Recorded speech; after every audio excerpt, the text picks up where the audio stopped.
Welcome to my YouTube channel it's educational hub মৰমৰ ছাত্ৰ ছাত্ৰীসকল আজিৰ এই ভিডিঅ'টিত আমি আলোচনা কৰিম নলবাৰী জিলাৰ আজি হৈ যোৱা জেনেৰেল সায়েন্সৰ কুৱেশ্যন পেপাৰখন আৰু এই প্ৰশ্ন কাকতখন মুস্তাক আলীয়ে পঠাই দিয়াৰ কাৰণে মুস্তাক আলীক ধন্যবাদ জনাইছোঁ। মৰমৰ ছাত্ৰ ছাত্ৰীসকল তোমালোকৰ জিলাত এক্সাম হৈ যোৱাৰ লগে লগে 7002824673 এইটো নম্বৰত কুৱেশ্যন পেপাৰবোৰ পঠাই দিবা, মই তোমালোকক লগে লগে সলিউশ্যন কৰি দি দিম। নলবাৰী জিলাৰ যিকেইটা MCQ আছে আৰু লং কুৱেশ্যন আছে সেই কুৱেশ্যনকেইটা খুবেই ইম্পৰ্টেণ্ট হয় আৰু বাকী যিবোৰ জিলাত এক্সাম হৈছে সেইবোৰৰ তুলনাত বহুতেই ষ্টেণ্ডাৰ্ড কুৱেশ্যন পেপাৰ হয়। তোমালোকে লখিমপুৰ জিলা মই সলিউশ্যন কৰি দিছোঁ, লখিমপুৰ জিলা, তাৰপিছত কামৰূপ ৰুৰেল আৰু মেট্ৰ' দুয়োটা চাবা, তাৰপিছত বৰপেটা জিলাৰ ছায়েন্সৰ কুৱেশ্যন পেপাৰখনো চাবা, লগতে নলবাৰী জিলাৰ কুৱেশ্যন পেপাৰখন বহুতেই ইম্পৰ্টেণ্ট হয়। ইয়াতে নলবাৰী জিলাত যিবোৰ প্ৰশ্ন আহিছে এইকেইটা জিলাতকৈ তোমাৰ বেলেগ ধৰণৰ প্ৰশ্ন আহিছে। তোমালোকে ভিডিঅ'টো প্ৰথমৰ পৰা শেষলৈকে চাবা, প্ৰশ্নবোৰ বহুতেই ইণ্টেলেকচুৱেল প্ৰশ্ন হয়। মৰমৰ ছাত্ৰ ছাত্ৰীসকল তোমালোকে হোৱাটছআপ গ্ৰুপত জইন হ'বলৈ নাপাহৰিবা। হোৱাটছআপ গ্ৰুপৰ লিংক মই কমেণ্ট ছেকশ্যনত দি দিছোঁ, কমেণ্টত গ'লে তোমালোকে হোৱাটছআপ গ্ৰুপৰ লিংক পাবা। মৰমৰ ছাত্ৰ ছাত্ৰীসকল তোমালোকে মেট্ৰিক পৰীক্ষাত ভাল নম্বৰ পাবলৈ হ'লে প্ৰি বোৰ্ড এক্সামিনেশ্যনৰ কুৱেশ্যন পেপাৰবোৰ সলিউশ্যন কৰা খুবেই ইম্পৰ্টেণ্ট হয়। আৰম্ভ কৰিছোঁ আজিৰ ভিডিঅ'টি। ইয়াতে চাওক প্ৰথম প্ৰশ্নটিত আমাৰ কি কৈছে, উদ্ভিদ দেহত ফ্লোয়েমৰ কাম হ'ল। ফ্লোয়েম কলাৰ কি কি কাম আছে চাওক, পানীৰ পৰিবহণ হৈছে জাইলেম কলাৰ কাম, মনত ৰাখিবা। মই প্ৰত্যেকটো পইণ্টৰ বিষয়ে মই তোমালোকক ডেছক্ৰিপশ্যন দিম যাতে তোমালোকৰ কনচেপশ্যন ক্লিয়াৰ হয়। তোমালোকে সেইবোৰ ভিডিঅ' কেতিয়াও নাচাবা যিবোৰৰ বেকগ্ৰাউণ্ডত মিউজিক থাকে, তাৰপিছত তোমালোকৰ কেৱল অপশ্যনবোৰ টিক কৰা থাকে। সেইবোৰ ভিডিঅ' চালে কেৱল তোমালোকৰ সময় নষ্ট হ'ব, যদি কনচেপশ্যন ক্লিয়াৰ নহয় তেতিয়াহ'লে কোনো কামত নাহিব। তাৰপিছত আছে চোৱা বি নম্বৰ দিছে খনিজ লৱণৰ পৰিবহণ, এইটোও তোমাৰ জাইলেমৰ কাম হয়। এমিনো এচিড মানে কি তোমাৰ ইয়াতে খাদ্যৰ কথা কৈছে। তো আমি সকলোৱে জানো যে ফ্লোয়েম কলাই খাদ্যৰ পৰিবহণ কৰে, তো এইটো আমাৰ ডি অপশ্যনটো কাৰেক্ট হ'ব। আৰু উদ্ভিদৰ দেহত অক্সিজেনৰ প্ৰয়োজন নহয়, তো এইটো আমাৰ নহ'ব। ইয়াৰ আমাৰ চি অপশ্যনটো কি হ'ব, কাৰেক্ট অপশ্যন হ'ব। 2 নম্বৰ প্ৰশ্নটো চোৱা, ইয়াতে কি কৈছে, অগ্নাশয়ৰ ৰসত থকা উৎসেচকৰ কাৰ্যৰ শুদ্ধ বিকল্পটো কি হ'ব। তো ইয়াতে অগ্নাশয়ৰ ৰসৰ কথা কৈছে। তো অগ্নাশয়ৰ ৰস তোমাৰ ট্ৰিপচিনে প্ৰটিন ডাইজেশ্যন কৰে আৰু তোমাৰ লাইপেজে কি কৰিব, ফেট ইমালচিফাইড কৰিব। এইটো তোমাৰ ডি অপশ্যনটো কি হ'ব, কাৰেক্ট অপশ্যন হ'ব। ইয়াতে তোমাৰ চোৱা ট্ৰিপচিনে প্ৰটিন কৰে আৰু লাইপেজে ইয়াতে কাৰ্বহাইড্ৰেটৰ কথা কৈছে, এইটো নহয়। কাৰ্বহাইড্ৰেটক তোমাৰ এমাইলেজেহে তোমাৰ কি কৰে, এইটো কাৰ্বহাইড্ৰেটক শ্বেতসাৰলৈ পৰিৱৰ্তন কৰে, এমাইলেজেহে কৰে, ঠিক আছে। আৰু ট্ৰিপচিনে সৰলীকৃত চৰ্বি, এইটো চোৱা ইমালচিফাইড, এইটো কাৰ্বহাইড্ৰেটৰ কথা কৈছে আৰু ইয়াতে প্ৰটিনৰ কথা কৈছে, এইটো নহ'ব। এইটো তোমাৰ চোৱা ট্ৰিপচিনে তোমাৰ কি কৰে, ইয়াতে প্ৰটিনৰ পাচন কৰে, ইয়াতে কৈছে চৰ্বিৰ পাচন কৰে, তো এইটো আমাৰ নহ'ব। আমাৰ ডি অপশ্যনটো কি হ'ব, কাৰেক্ট অপশ্যন হ'ব। তাৰপিছত চাব 3 নম্বৰ কুৱেশ্যনটো বহুত ইম্পৰ্টেণ্ট প্ৰশ্ন হয়, কোনো এজন ব্যক্তি বাওনা হোৱাৰ কাৰণ কি। এটা চাওক বাওনাক আমি কি বুলি কওঁ, ডুৱাৰ্ফিজম বুলি কওঁ। এটা তোমাৰ দেই আছে ডুৱাৰ্ফিজম মানে তোমাৰ মানুহ একেবাৰে চাপৰ হয়। আৰু এটা আছে তোমাৰ দুৰ্জয় ওখ, দুয়োটা মনত ৰাখিবা, দুয়োটাই পৰীক্ষাত আহে। দুৰ্জয় ওখ মানে কি বহুত তোমাৰ ওখ হয়, আৰু সেই দুয়োটা কাম তোমাৰ কোনে নিয়ন্ত্ৰণ কৰে, পিটুইটাৰী যিটো গ্লেণ্ড আছে সেইটোৱে নিয়ন্ত্ৰণ কৰে।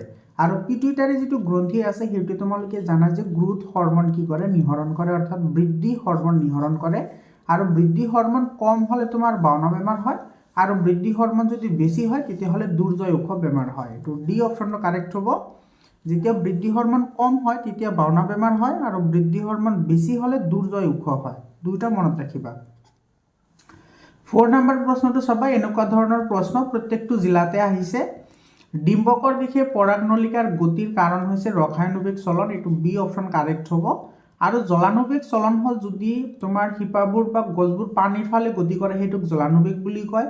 পোহাৰণুবেগ মানে পোহৰৰ প্ৰতি যদি সঁহাৰি জনায় সেইটোক পোহাৰণুবেগ বুলি কোৱা হয়। যেনেকুৱা সূৰ্যমুখী ফুলৰ যিটো চলন, এইটো কিন্তু বহুত ইম্পৰ্টেণ্ট হয়। সূৰ্যমুখী ফুলৰ চলন যিটো হয় সেইটো পোহাৰণুবেগী চলনৰ উদাহৰণ হয়, এইটোও পৰীক্ষাত আহে। আৰু ভূকেন্দ্ৰবেগী চলন মানে হৈছে তোমাৰ শিপাবোৰ মাটিৰ তলফালে গতি কৰে, সেইটোক ভূকেন্দ্ৰবেগী চলন বুলি কোৱা হয়। তো এই গোটেইকেইটা মনত ৰাখিবা, ইম্পৰ্টেণ্ট হয়। তো এই প্ৰশ্নটিৰ কাৰণে বি অপশ্যনটি কাৰেক্ট অপশ্যন হ'ব।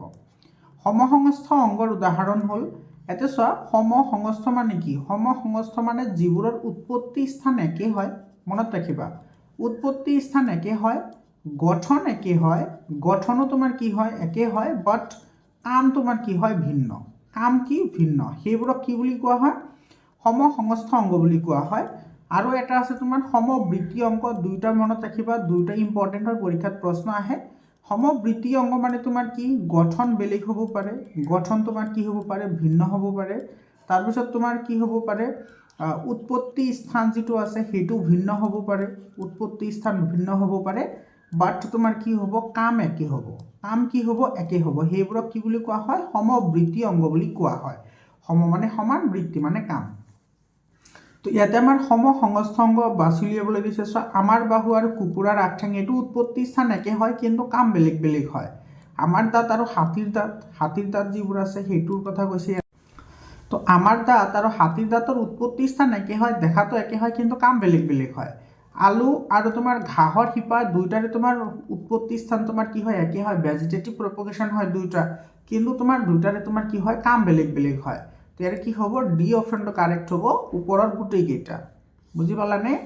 তাৰপিছত 6 নম্বৰ প্ৰশ্নটি চাবা, যদি কোনো জীৱৰ জীৱাশ্ম পৃথিৱীৰ গভীৰ স্তৰত পোৱা যায় তেন্তে আমি অনুমান কৰিব পাৰোঁ যে, এতিয়া চোৱা তোমাৰ জীৱাশ্ম নিৰ্ণয়ৰ দুটা পদ্ধতি আছে। মৰমৰ ছাত্ৰ ছাত্ৰীসকল, মই তোমালোকক কৈছোঁ যে 100% নলেজ দিবলৈ ট্ৰাই কৰিম যাতে তোমালোকৰ হেল্প হয়। এনেকুৱা নহয় যে তোমালোকে ৰাত্ৰা মাৰিছা ই কৰিছা, সেইবোৰ ভিডিঅ' চালে তোমালোকৰ কোনো কামত নাহে। মই সদায় কৈ থাকোঁ তোমালোকক যে তোমালোকে কনচেপ্টখন ক্লিয়াৰ কৰিবা। জীৱাশ্ম নিৰ্ণয় কৰাৰ কাৰণে দুটা পদ্ধতি আছে। এটা হৈছে তোমাৰ কি আপেক্ষিক পদ্ধতি, এটা কি পদ্ধতি আপেক্ষিক পদ্ধতি এটা আছে, আৰু এটা আছে তোমাৰ কি সমস্থানিক নিৰ্ণয়। এই দুটা পদ্ধতিৰ সহায়ত তোমাৰ কি কৰা হয় জীৱাশ্মৰ নিৰ্ণয় কৰা হয়। আৰু যিটো আপেক্ষিক পদ্ধতি আছে সেই আপেক্ষিক পদ্ধতিত কি কৰা হয়, তোমাৰ যিটো আমাৰ ভূখণ্ড আছে বা মাটি আছে সেই মাটি তোমাৰ খনন কাৰ্য কৰা হয়। আৰু সেই খনন কাৰ্যত কি হয় তোমাৰ যিটো প্ৰথমত পোৱা যাব, ধৰি লোৱা প্ৰথম লেয়াৰত আছে তো সেইটোৰ বয়স তোমাৰ কি হ'ব কম হ'ব, তাৰ পিছৰ লেয়াৰত থাকিলে বয়স বেছি হ'ব, তাৰপিছত বয়স বেছি হ'ব। তাৰমানে যিমানে তুমি মাটিৰ তলফালে যাবা সিমানে তোমাৰ কি হ'ব বয়স বেছি হ'ব। সেইটো হৈছে আপেক্ষিক পদ্ধতি। আৰু এটা হৈছে সমস্থানিক নিৰ্ণয়, মানে তোমাৰ বৰ্তমান জীৱিত যিবোৰ প্ৰাণী আছে সেই প্ৰাণীসমূহৰ লগত যিবোৰ জীৱাশ্ম পোৱা যায় সেইবোৰৰ সাদৃশ্য দেখা পালে সিহঁতৰ সমস্থানিক নিৰ্ণয় কৰা হয়। তো এই দুটা পদ্ধতিৰ সহায়ত তোমাৰ জীৱাশ্ম নিৰ্ণয় কৰা হয়। তো ইয়াতে তোমাৰ চোৱা কৈছে গভীৰ স্তৰত পোৱা যায় বুলি কৈছে, মানে তলত পোৱা যায়। তো যিমানে তলত পোৱা যাব তাৰ বয়স সিমানে বেছি হ'ব। তো তোমাৰ জীৱৰ বিলুপ্তি হাজাৰ হাজাৰ বছৰ আগতে হৈছে। তো বি অপশ্যনটো কি হ'ব কাৰেক্ট অপশ্যন হ'ব। বুজি পালানে? তাৰপিছত 7 নম্বৰ প্ৰশ্নটি চোৱা। 7 নম্বৰ প্ৰশ্নটি বহুত ইম্পৰ্টেণ্ট হয়। এটা বৈদ্যুতিক ভাল্ব 220 ভোল্ট আৰু 100 ৱাট চিহ্নিত কৰা আছে। যেতিয়া 110 ভোল্টত ইয়াত ব্যৱহাৰ কৰা হয় ই লোৱা ক্ষমতা কিমান হ'ব? এতিয়া চোৱা আমি সকলোৱে জানো যে ক্ষমতা যিটো পি ইকুৱেল টু তোমাৰ কি হয় ভি স্কোয়াৰ বাই আৰ, এইটো ফৰ্মুলা হয়। তো ইয়াৰে পৰা তুমি আৰ ওলাই লোৱা, তো আৰ ইকুৱেল টু কি হ'ব ভি স্কোয়াৰ বাই পি হ'ব। তো প্ৰাথমিক অৱস্থাত তুমি ভিৰ ভেলু এইটো বহাব লাগিব, ভোল্টেজ আমাৰ দিয়া আছে, সেইটো দিয়া আছে তোমাৰ 220 স্কোয়াৰ ডিভাইডেড বাই ইয়াতে তোমাৰ কি হ'ব পি ইয়াতে দিয়া আছে কিমান 100, তো এতিয়া 100 লিখা। আৰু তোমাৰ 2 to 0 তুমি স্কোয়াৰ কৰিলে কিমান পাবা 48400 ডিভাইডেড বাই কি হ'ব 100। তো ইয়াতে তোমাৰ 0 দুটা কেঞ্চেল গৈ ইয়াতে তোমাৰ ৰুট পাবা কিমান 484। ইয়াতে চোৱা ৰেজিষ্টেঞ্চ তুমি কিমান পাইছা 484 ওম। ঠিক আছে, এতিয়া আমাৰ লাগে চোৱা 110 ভোল্ট হ'লে ই ক্ষমতা কিমান হ'ব, তাকো এইটো ফৰ্মুলা এপ্লাই কৰা P equal to V square by R. এতিয়া আমি ইয়াতে যিটো আৰৰ ভেলু পালোঁ সেই আৰৰ ভেলুটো ইয়াতে পুট কৰিম আৰু ভোল্টেজটো আমি এইটো বহাম। ইয়াতে 110 স্কোয়াৰ ডিভাইডেড বাই কি হ'ব 484 হ'ব। বুজি পালানে? তো এইখিনি তুমি ক্যালকুলেশন কৰা এনসাৰ পাই যাবা। ইয়াতে তোমাৰ আহিব 12100 ডিভাইডেড বাই কি হ'ব 484। এইটো তুমি যদি ডিভাইড কৰা এইটো কিমান পাবা 25 ওয়াট পাবা, 25 ওয়াট। এইটো তোমাৰ ডি অপশ্যনটো কি হ'ব কাৰেক্ট অপশ্যন হ'ব। বুজি পালানে? তাৰপিছত 8 নম্বৰ কুৱেশ্যনটো চাবা, চকুত পোহৰৰ প্ৰতিহৰণ ঘটে। ক'ত ক'ত প্ৰতিহৰণ ঘটে? কৰ্ণিয়া আৰু লেন্স দুইটাতে প্ৰতিহৰণ ঘটে। তো সি অপশ্যনটো কাৰেক্ট অপশ্যন হ'ব। বহুত ইম্পৰ্টেণ্ট প্ৰশ্ন হয়, এনেকুৱা প্ৰশ্ন কিন্তু এতিয়ালৈকে কোনো জিলাতে অহা নাই, এই নলবাৰী জিলাতে এইবোৰ প্ৰশ্ন আহিছে। 9 নম্বৰ প্ৰশ্নটো এনেকুৱা ধৰণৰ প্ৰশ্ন কোনো জিলাতে অহা নাই, যিমানকেইটা জিলাত এক্সাম হৈছে আজিলৈকে কোনো জিলাতে এইবোৰ প্ৰশ্ন অহা নাই। যিবোৰ প্ৰশ্ন নলবাৰী জিলাত আহিছে, বহুতে ইম্পৰ্টেণ্ট প্ৰশ্ন হয় আৰু এনেকুৱা ধৰণৰ প্ৰশ্ন আজিকালি মেট্ৰিকত আহে। 9 নম্বৰ প্ৰশ্নটি চাবা, প্ৰভাযুক্ত সলেনয়েডৰ কুণ্ডলীৰ চুম্বক ক্ষেত্ৰ তলৰ কোনকেইটা কাৰকৰ ওপৰত নিৰ্ভৰ কৰে? বহুত ইম্পৰ্টেণ্ট প্ৰশ্ন হয়। তো ইয়াতে দিছে চোৱা, সলেনয়েডৰ মাজেৰে যোৱা প্ৰবাহ, এইটোতো কাৰেক্ট হয়। তোমাৰ চুম্বক ক্ষেত্ৰ যিটো আছে সেইটো সদায় তোমাৰ কি হয়, প্ৰবাহৰ সমানুপাতিক হয়। তাৰপিছত কুণ্ডলীৰ পাকৰ সংখ্যা, এইটো কাৰেক্ট হয়। সদায় চুম্বক ক্ষেত্ৰ তোমাৰ কি হয়, কুণ্ডলীৰ যিটো পাকৰ সংখ্যা আছে সেইটোৰ তোমাৰ কি হয়, সমানুপাতিক হয়। পাকৰ সংখ্যা যিমানে বাঢ়িব তোমাৰ যিটো মেগনেটিক ফিল্ড হ'ব সেইটো সিমানেই ষ্ট্ৰং হ'ব। তাৰপিছত কুণ্ডলীৰ কেন্দ্ৰৰ পৰা দূৰত্ব, এইটো চোৱা, এইটোৰ ওপৰত কি নকৰে, নিৰ্ভৰ নকৰে। আৰু মুখ্য পদাৰ্থৰ প্ৰকৃতিৰ ওপৰতো কি কৰে, নিৰ্ভৰ কৰে। গতিকে 1, 2 আৰু 4 কাৰেক্ট হ'ব। ইয়াতে চোৱা, বি অপশ্যনটো কি হ'ব, ইয়াৰে কাৰেক্ট অপশ্যন হ'ব। তাৰপিছত 10 নম্বৰ প্ৰশ্নটো, 10 নম্বৰ প্ৰশ্নটি অলপমান ইয়াতে তোমাৰ অপশ্যন কেইটা অলপমান মোৰ যেন লাগিছে। তোমালোকে কমেণ্ট কৰি জনাবাচোন তোমালোকে এনচাৰবোৰ কি লিখিছা। তোমালোকৰ এইটো বুকৰ পেজ নাম্বাৰ 145 নম্বৰ পেজত ধুনীয়াকৈ দিয়া আছে, তোমালোকে চাই ল'ব পাৰা। তাতে যিখিনি দিয়া আছে মই সেইটোৰ ওপৰত ভিত্তি কৰি তোমালোকক এনচাৰটো দিম। ইয়াতে এটা ঘূৰণীয়া সেউজীয়া বীজ কেপিটেল RRYY আৰু আন এটা সুতুৰা হালধীয়া বীজযুক্ত RRYY দুটাল মটৰ মাহৰ গছৰ পৰা উৎপন্ন হোৱা F1 জোনত ঘূৰণীয়া হালধীয়া বীজ থাকে। F1 জোনত গছবোৰৰ মাজত স্বপৰাগ ঘটালে F2 জোনত নতুন সংমিশ্ৰিত চৰিত্ৰ পোৱা যায়। তলৰ পৰা কোনটো সংমিশ্ৰিত চৰিত্ৰ বাছি উলিওৱা। এতিয়া চোৱা, তোমাৰ F1 জোনত ঘূৰণীয়া আৰু হালধীয়া পোৱা যায়। এইটো F1 জোনত কেৱল ঘূৰণীয়া আৰু হালধীয়া পোৱা যায়। কিন্তু F1 জোনৰ লগত যদি সংকৰণ ঘটোৱা হয়, তাৰপিছত F2 জোনত কি উৎপন্ন হ'ব সেইটো আমাক সুধিছে। তো F2 জোনত তোমাৰ ঘূৰণীয়া সেউজীয়া উৎপন্ন হ'ব, সুতুৰা হালধীয়া উৎপন্ন হ'ব, লগতে সেউজীয়া সুতুৰা উৎপন্ন হ'ব। তোমাৰ তিনিওটা কি হয়, উৎপন্ন হয়। লগতে যিহেতু তোমাৰ F1 জোনত ঘূৰণীয়া হালধীয়া আছে, গতিকে এইটো উৎপন্ন হ'ব। তো তোমাৰ এই চাৰিওটা তোমাৰ কি হয়, উৎপন্ন হয়। তোমালোকৰ বুকত 145 নম্বৰ পেজত আছে, তো তুমি তাতে চাব পাৰা। তো যদি তোমাৰ F1ৰ লগত সংগতি যদি আমি নাৰাখোঁ, তেতিয়াহ'লে তুমি যদি সংমিশ্ৰিত যদি চোৱা, তেতিয়াহ'লে তোমাৰ কি হ'ব, ঘূৰণীয়া সেউজীয়া হ'ব আৰু সুতুৰা হালধীয়া হ'ব। তো 2 and 3 কাৰেক্ট অপশ্যন হ'ব। ইয়াৰে চি অপশ্যনটো কাৰেক্ট অপশ্যন হ'ব। তথাপি তোমালোকে এবাৰ কমেণ্ট কৰি জনাবা কোনটো এনচাৰ লিখিছা। মোৰ মতে চি অপশ্যনটো কাৰেক্ট হয়, কিন্তু এজ পাৰ বুকছ তোমালোকৰ আৰু ইয়াৰে অপশ্যন মতে চিটো কাৰেক্ট হ'ব, আৰু তোমালোকৰ বুকৰ মতে কিন্তু গোটেইকেইটা কাৰেক্ট হয়। তো তোমালোকে এইটো অলপমান চাই ল'বা। 11 নম্বৰ কুৱেশ্যনটি চাবা, দুপৰীয়াৰ সূৰ্যটো বগা যেন লাগে, কিহৰ কাৰণে? কাৰণ বগা পোহৰ সকলো ৰঙকে বিক্ষিপ্ত কৰে। এইটো তোমাৰ বি অপশ্যনটো কি হ'ব, ইয়াৰে কাৰেক্ট অপশ্যন হ'ব। তাৰপিছত চাবা, ইয়াতে তোমাৰ আৰু এটা কথা তোমালোকে ইয়াতে মনত ৰাখিবা, সূৰ্যৰ পোহৰ আমি বগা তেতিয়াহে দেখা পাওঁ যেতিয়া তোমাৰ ডাষ্ট পাৰ্টিকল, যিবোৰ আমাৰ মানে মাধ্যমৰ কণাবোৰ যদি তোমাৰ কি হয়, ডাঙৰ হয়, তেতিয়াহ'লে বিচ্ছিৰিত পোহৰৰ বৰণ বগা দেখা যায়। এই কথাটো কিন্তু মনত ৰাখিবা। তোমালোকৰ এইটো যিটো পেজ আছে সেইটো একেবাৰে লাষ্টৰ শাৰীটোত এই কথাটো আছে। তাৰপিছত তোমাৰ 12 নম্বৰ কুৱেশ্যনটো চাবা, শ্ৰেণীবদ্ধ বৰ্তনীৰ বাবে কোনটো বিকল্প শুদ্ধ হয়। এটা চোৱা, শ্ৰেণীবদ্ধৰ কথা কৈছে, বহুত ইম্পৰ্টেণ্ট হয়। তোমালোকে কিন্তু শ্ৰেণীবদ্ধ সজ্জা আৰু সমান্তৰাল সজ্জাৰ মাজৰ যিটো ডিফাৰেঞ্চ আছে, সেই ডিফাৰেঞ্চটো কিন্তু তোমালোকে চাব লাগিব। মৰমৰ ছাত্ৰ ছাত্ৰীসকল, তোমালোকক আৰু এটা ইনফৰমেশ্যন দিওঁ। তোমালোকৰ যদি ছায়েন্স, তাৰপিছত ছ'চিয়েল ছায়েন্স আৰু এছামিছ, এই তিনিটা ছাবজেক্টৰ যদি ই বুক লাগে, তোমালোকে ই বুক ল'ব পাৰা। আৰু ই বুকত তোমালোকে কি কি পাবা, চেপ্টাৰ ৱাইজ MCQ পাবা, লগতে ইনচাইট কুৱেশ্যন পাবা। তাৰপিছত তুমি 100% চেপ্টাৰৰ টেক্সচুৱেল কুৱেশ্যনৰ এনচাৰ পাবা। আৰু এছামিছত তোমাৰ 100% গ্ৰামাৰ আছে, টেক্সচুৱেল গ্ৰামাৰ যিখিনি আছে সেইখিনিও আছে। লগতে তোমাৰ different type of grammar section যিখিনি আছে সেইখিনিও মই তোমালোকক ক্লিয়াৰ কৰাই দিম। তো একেবাৰে কম দামত তোমালোকে ই বুকখিনি পাই যাবা। আৰু ইয়াতে যিবোৰ প্ৰশ্ন আহিছে সেই প্ৰশ্নবোৰৰ তোমাৰ 100% কনচেপশ্যন, মই যিটো ছায়েন্সৰ কপি বনাইছোঁ তাতে তোমালোকে এইবোৰ পাবা। ঠিক আছে, তাতে 100% কনচেপশ্যন ইনক্লুড কৰা হৈছে, 100% কনচেপ্ট ইনক্লুড কৰা হৈছে। ঠিক আছে, তাৰপিছত চাবা, ইয়াতে তোমাৰ কি কৈছে, শ্ৰেণীবদ্ধ বৰ্তনীৰ বাবে কোনটো শুদ্ধ হয়। তো শ্ৰেণীবদ্ধ তোমাৰ যিকোনো সংযোগত প্ৰতিটো উপাদানৰ মাজেৰে একে বিদ্যুৎ প্ৰবাহিত হ'ব, এইটো কাৰেক্ট হয়। আৰু প্ৰতিটো ৰোধৰ যোগফলেই হৈছে মুঠ ৰোধ, এইটো কাৰেক্ট হয়। আৰু প্ৰতিটো উপাদানৰ বিভৱ একে হয় নহয়, এইটো তোমাৰ মিষ্টেক হয়। কাৰণ তোমাৰ শ্ৰেণীবদ্ধ সজ্জাত যিটো তোমাৰ ভোল্টেজ থাকে বা বিভৱ থাকে, সেই বিভৱটো তোমাৰ কি হয়, সেইটো তোমাৰ ভাগ ভাগ হৈ যায়, এইটো একে নাথাকে। ঠিক আছে, যিটো তোমাৰ সমান্তৰাল সজ্জাত ভোল্টেজ সেম থাকে, কিন্তু শ্ৰেণীবদ্ধ সজ্জাত ভোল্টেজ সেম নাথাকে।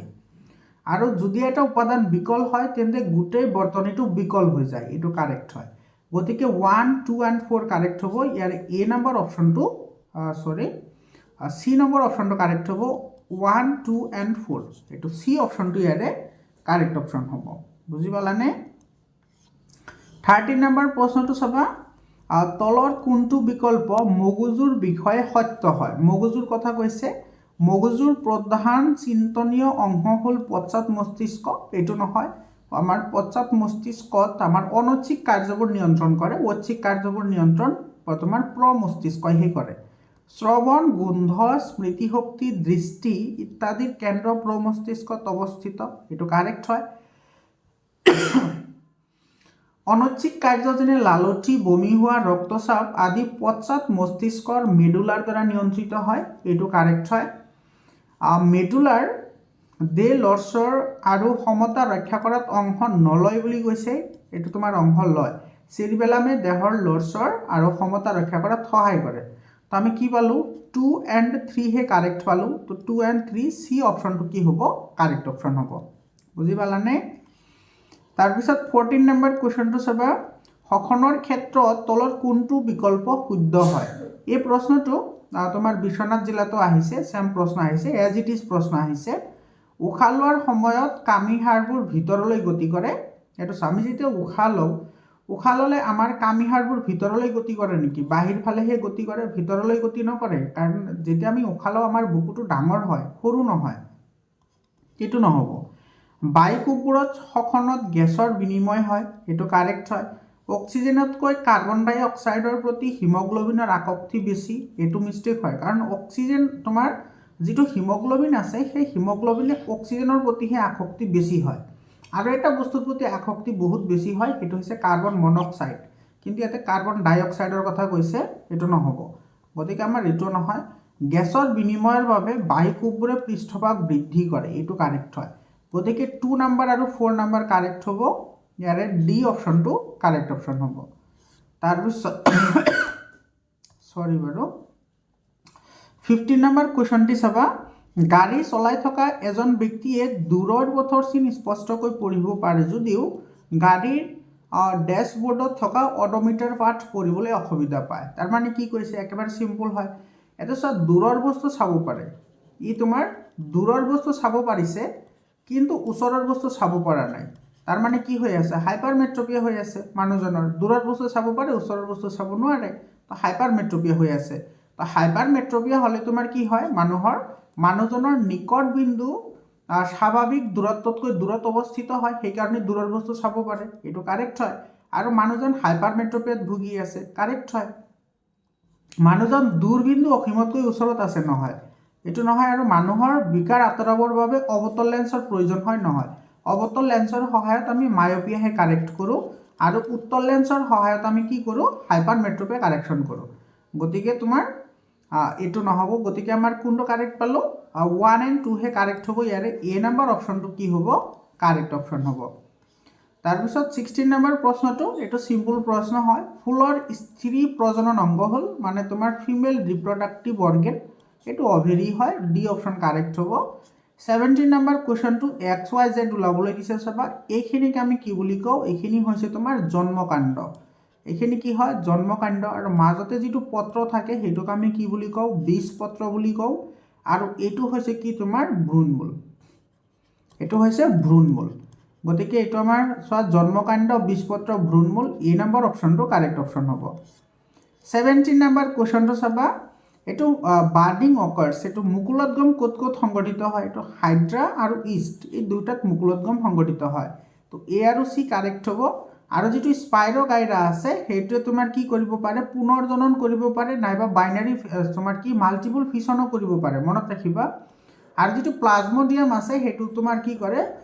মাল্টিপল ফিছনৰ সহায়তো তোমাৰ কি কৰিব পাৰে বংশ বিস্তাৰ কৰিব পাৰে তো তোমাৰ এ আৰু সি কাৰেক্ট হ'ব B option will be correct option তাৰপিছত চাবা 19 নম্বৰ কুৱেশ্যনটি কি কৈছে শূন্যত পোহৰৰ বেগ 3 × 10⁸ মিটাৰ পাৰ ছেকেণ্ড কোনো মাধ্যমত পোহৰৰ বেগ 2.25 × 10⁻⁷ মিটাৰ পাৰ ছেকেণ্ড হ'লে মাধ্যমটোৰ পৰম প্ৰতিহাৰণাংক কি হ'ব এই প্ৰশ্নটো যে দিছে তোমালোকৰ কেৱল ইণ্টেলিজেন্স চেক কৰাৰ কাৰণে দিছে প্ৰশ্নটি একেবাৰে সিম্পল হয় আমি সকলোৱে জানো যে প্ৰতিহাৰণাংক n = কি হয় c/v ইয়াতে c মানে হৈছে শূন্যত পোহৰৰ দ্ৰুতি তো শূন্যত পোহৰৰ দ্ৰুতি আমাৰ দিয়াই আছে 3 × 10⁸ আৰু v মানে হৈছে মাধ্যমত পোহৰৰ দ্ৰুতি মাধ্যমত পোহৰৰ দ্ৰুতি দিয়া আছে 2.25 × 10⁸ তাৰপিছত 10⁸ আৰু 10⁸ কেঞ্চেল যাব ইয়াতে থাকিল কি তোমাৰ 3/2.25 এতিয়া এইটোক যদি তুমি পইণ্ট হটাই দিয়া তেতিয়াহ'লে এইটো হৈ যাব কিমান 300 হ'ব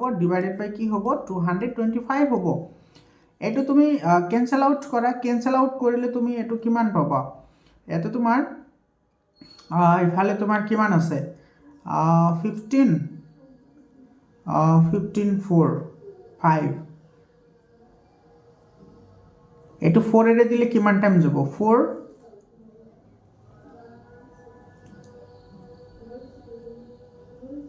5 এৰে কেঞ্চেল আউট কৰিব পাৰা 5 6 এইটো 60 হ'ব আৰু ইফালে তুমি 5 দিলে এইটো যাব তোমাৰ 5 4 20 আৰু তোমাৰ 5 5 45 হয় না তো এইটো 15 এৰে যাব 15 4 আৰু 15 3 4/3 এইটো তোমাৰ সি অপশ্যনটো কাৰেক্ট অপশ্যন হ'ব সো একেবাৰে সিম্পল হয় তাৰপিছত চাবা ইয়াতে তোমাৰ এই প্ৰশ্নটো তোমালোকৰ কেৱল ইণ্টেলিজেন্স চেক কৰাৰ কাৰণে দিছে একেবাৰে সিম্পল প্ৰশ্ন হয় এজন ছাত্ৰই 15 সেন্টিমিটাৰ ফোকাস দৈৰ্ঘ্যৰ অৱতল দাপোন ব্যৱহাৰ কৰি থিয় প্ৰতিবিম্ব গঠন কৰিবলৈ বিচাৰিছে ছাত্ৰজনে লক্ষ্যবস্তুটো ক'ত ৰাখিব এতে চোৱা আমাৰ কৈছে অৱতল দাপোনৰ কথা তো এইটো হৈছে মেৰু এইটো হৈছে তোমাৰ ফোকাস আৰু এইটো হৈছে ভাস কেন্দ্ৰ ইয়াতে তোমাৰ অৱতল দাপোনে এটা ক্ষেত্ৰতেই তোমাৰ থিয় প্ৰতিবিম্ব গঠন কৰে অৱতল দাপোনে এইটো পিছফালে গঠন কৰিব কেতিয়া গঠন কৰিব যেতিয়া আমি কি কৰিম এই ফোকাস আৰু মেৰুৰ মাজত আমি কি কৰিম ইয়াতে লক্ষ্যবস্তু ৰাখিম এতিয়া তোমাৰ ইয়াৰে তোমাৰ ফোকাস দৈৰ্ঘ্য দিয়া আছে 15 সেন্টিমিটাৰ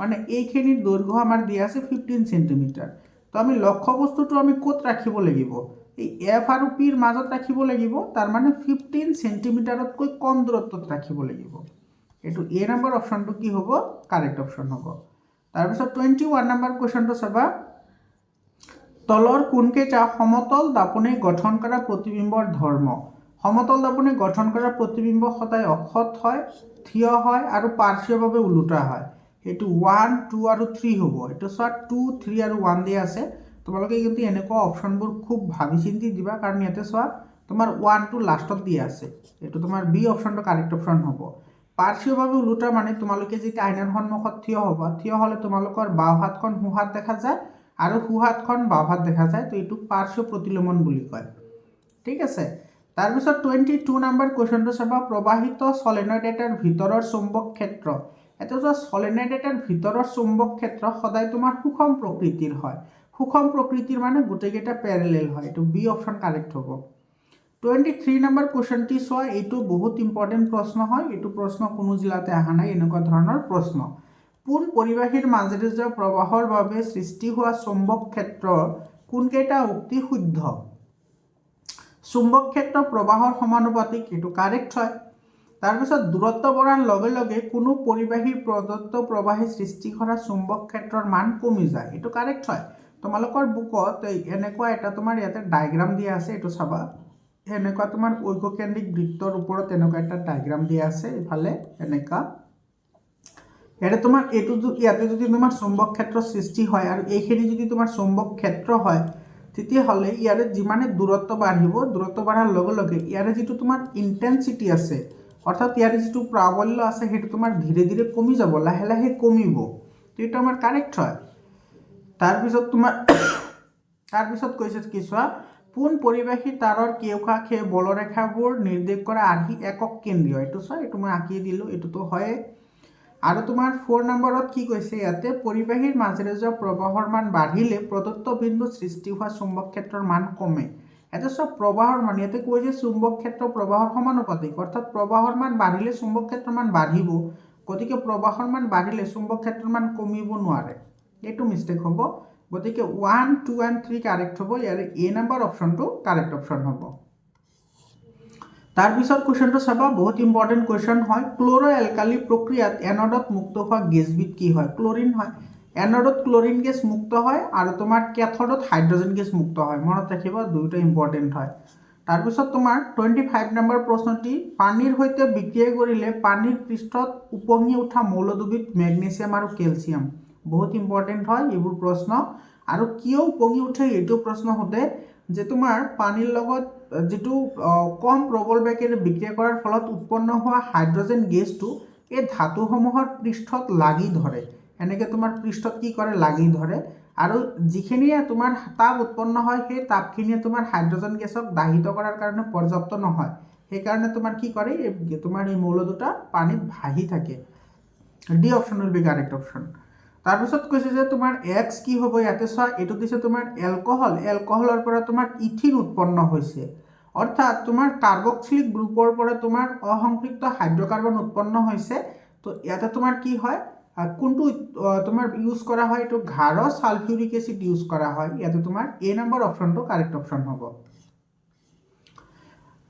27 নম্বৰ কোৱেশ্চন এনেকুৱা প্ৰশ্ন মই হাজাৰবাৰ তোমালোকক পঢ়াইছো আৰু তোমালোকক এটা ইনফৰমেশন তোমালোকে যদি সায়েন্সৰ সোশিয়াল সায়েন্সৰ আৰু এছামিছৰ যদি তোমালোকে ইবুক ল'ব বিচৰা ইবুক ল'ব পাৰিবা একেবাৰে কম দামতে ইবুক পাবা ইবুকত তোমাৰ ইয়াৰে 100% কনসেপশন ইনক্লুড কৰা আছে আৰু এইবোৰ প্ৰশ্নটো ডাইৰেক্ট তাতে আলোচনা কৰা হৈছে এটা তোমাৰ এটা পৰমাণুৰ ইলেক্ট্ৰনীয় বিন্যাস 283 মৌলটোৰ বৰ্গ আৰু পৰ্যায় কি হ'ব এতে চাবা বৰ্গৰ নিৰ্ণয় কৰিবলৈ হলে তুমি সদায় কি চাব লাগে যোজ্যতা চাব লাগে বৰ্গৰ নিৰ্ণয় কৰিবলৈ হলে কি চাবা যোজ্যতা আৰু যদি পৰ্যায় নিৰ্ণয় কৰিব লাগে তেতিয়া হলে চাবা তুমি কক্ষৰ সংখ্যা কিহৰ সংখ্যা কক্ষৰ সংখ্যা তো ইয়াতে সব কক্ষ আছে তিনিটা কক্ষ কেইটা আছে তিনিটা কক্ষ আছে 2 8 আৰু 3 তিনিটা কক্ষ তো 3 নম্বৰ পৰ্যায়ত যাব পৰ্যায় 3 হ'ব গতিকে এইটো নহব এইটো নহব আৰু ইয়াতে সব যোজ্যতা আছে 3 যোজ্যতা কিমান আছে 3 আছে আৰু তোমাৰ 283 যেটো এলিমেন্ট হয় হেতু কাৰ কথা কৈ আছে এলুমিনিয়ামৰ কথা কৈ আছে এলুমিনিয়াম 13 হয়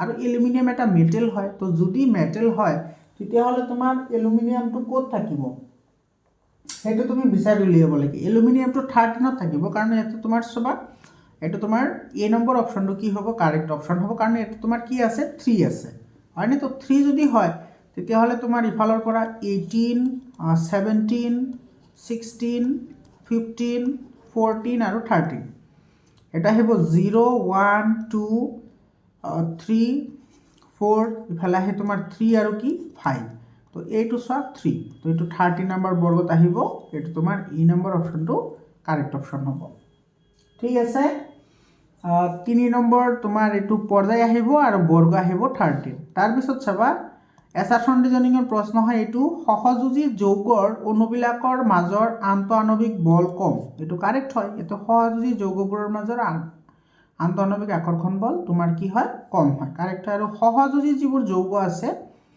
সেইবোৰ বান্ধনীবিলাক তোমাৰ কি হয় দৃঢ় হয় ইয়াতে তোমাৰ ইয়াতে কৈছে কোভ্যালেন্ট কম্পাউন্ড অণুবিলাকৰ মাজৰ আচ্ছা অণুৰ মাজৰ কথা কৈছে আৰু ইয়াতে তোমাৰ কৈছে বান্ধনীবিলাকৰ কথা দৃঢ় হয় গতিকে এটো তোমাৰ কি হ'ব কাৰেক্ট হ'ব তো দুইটা উক্তি তোমাৰ কি হ'ব কাৰেক্ট হ'ব ঠিক আছে তাৰ পিছত তোমাৰ সৌৰ ধ্ৰুৱকৰ মান কি এটো তোমাৰ 1.4 কিলোৱাট পাৰ মিটাৰ স্কয়াৰ এই নম্বৰ অপশনটো কাৰেক্ট অপশন হয় তাৰ পিছত কোৱেশ্চনটো চাবা এটো কিন্তু বহুত ইম্পৰ্টেন্ট কোৱেশ্চন হয় 10% ৰুলৰ ওপৰত প্ৰশ্ন আহিছে যদি কোনো এক খাদ্য শৃংখলত উৎপাদকে লাভ কৰা সৌৰ শক্তিৰ পৰিমাণ 200 জুল হয় তৃতীয় উপভোক্তালৈ পৰিবাহিত হোৱা শক্তিৰ পৰিমাণ কিমান হ'ব ইয়াতে চাবা এটো কৈছে তোমাৰ উৎপাদকত আছে তোমাৰ কিমান 200 চাবা উৎপাদকত 200 আছে তো 200 ৰ পৰা তোমাৰ যেটো ফাৰ্স্ট কনজিউমাৰ থাকিব তাতে 10% যাব তো তোমাৰ 200 ৰ 10% কিমান হয় 20 তাৰ পিছত সেকেন্ডত তোমাৰ কিমান পাৰ্সেন্ট যাব 10% তো 20 10% কিমান হয় 2 তাৰ পিছত তোমাৰ তাৰপিছত ইয়াতে তোমাৰ এইটো প্ৰথম, এইটো দ্বিতীয়, তাৰপিছত আহিব তৃতীয়। তো তৃতীয়টো ইয়াতে তোমাৰ কিমান পাৰ্চেণ্ট আহিব? 10% আহিব। তো 10% কিমান হয়? 0.2 হয়। তো 0.2 হ'ব। চি অপশ্যনটো কি হ'ব? কাৰেক্ট অপশ্যন হ'ব। 31 নম্বৰ, কলিফৰ্ম নামৰ বেক্টেৰিয়াবিধ পোৱা মানুহৰ ক'ত পোৱা যায়? এইটো অন্ত্ৰত পোৱা যায়। এই নম্বৰ অপশ্যনটো কাৰেক্ট অপশ্যন হ'ব। 32 নম্বৰ কুৱেশ্যনটো চাব, মেগনেছিয়ামৰ ফিটা বায়ুত দহন কৰিলে উৎপন্ন হোৱা ছাইৰ বৰণ, এইটো বগা। বি অপশ্যন কাৰেক্ট অপশ্যন হয়। 33 নম্বৰ কুৱেশ্যন, এইটো এছাৰশ্যন ৰিজনিঙৰ প্ৰশ্ন হয়। জৈৱ গেছ প্ৰকল্প এটাত অৱশিষ্ট পংখিনি সাৰ হিচাপে ব্যৱহাৰ কৰা হয়, এইটো কাৰেক্ট হয়। এই অৱশিষ্ট পংখিনিত মিথেন আৰু ফসফৰাছ সমৃদ্ধ।